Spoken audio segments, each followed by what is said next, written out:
بسم اللہ الرحمن الرحیم۔ حضرات گرامی، اللہ تعالیٰ نے فرمایا کہ مہینوں کی گنتی اور تعداد 12 ہے۔ جب سے آسمان و زمین اللہ نے پیدا کیا، مہینوں کی یہی تعداد ہے، اور وہ محرم سے اس کا آغاز ہوتا ہے اور ذی الحجہ پہ مکمل ہوتا ہے۔ تو یہ 12 مہینے ہیں۔ ان 12 مہینوں میں اللہ نے الگ الگ خاصیت رکھی ہے۔ مثلا ابھی سورج نکلنے والا ہے، تو سورج نکلتے وقت نماز پڑھنا منع ہے، یہ اللہ کا حکم ہے۔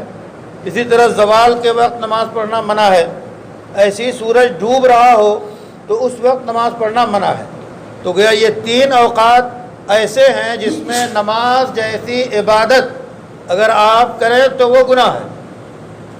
ظاہر نماز جیسی عبادت اتنی بڑی عظیم شان، جو سجدہ اللہ کو قبول ہو جائے تو بیڑا پار ہو جائے، لیکن ایسی عظیم عبادت ان 3 وقتوں میں خود اللہ نے منع کر دیا، تو یہ اس کی خصوصیت ہے۔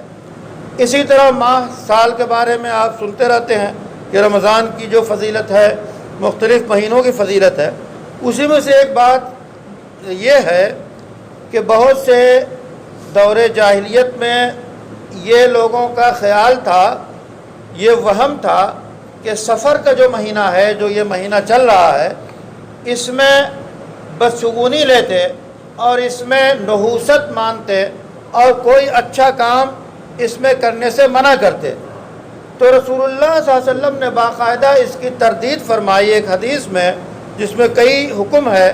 ایک حکم یہ ہے کہ ولا سفر، کہ یہ جو لوگوں کا عقیدہ ہے کہ سفر کے مہینے میں نحوست ہے، بدشگونی ہے اور اس میں اچھے کام نہیں کرنے چاہیے، حتیٰ کہ بہت سے لوگ نکاح اور شادی جیسی عبادتیں اس مہینے میں کرنے سے منع کرتے ہیں کہ اس میں نحوست ہے اور اس سے گریز کرنا چاہیے، تاریخ بڑھا دینی چاہیے۔